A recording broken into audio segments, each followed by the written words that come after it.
And as I heard the story of what your family has gone through in order to get a full accounting from the government, that your son served with honor, I was reminded of how we tell ourselves over and over again, never again, and yet we seem to go through this every time we're faced with a crisis like we face right now. Well, I would like to say, I think it's really important, because before someone says anything to us, I want to say it first, because we've been asked over and over again, well, what can we do for your family? How can we appease you? And it makes me sick. It's not about our family. Our family will never be satisfied. We'll never have Pat back.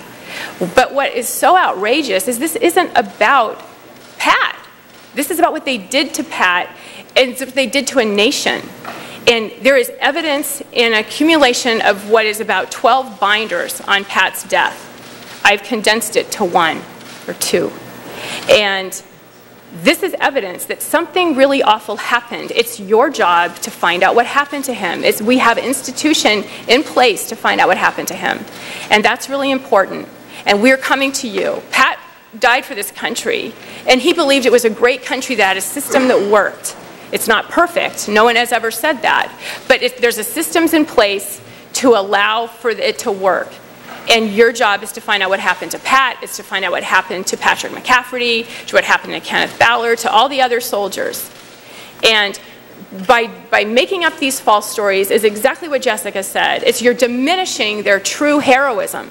It may not be pretty, it may not be like out of a John Wayne movie, but that's not what war is all about. It's ugly, it's bloody, it's painful, and to write these glorious tales is really a disservice to the nation. And the nation needs to realize this is an ugly war. Everyone should be part of it. Everyone should understand what's going on. And we shouldn't be allowed to have smoke screens thrown in our face. Thank you. One of the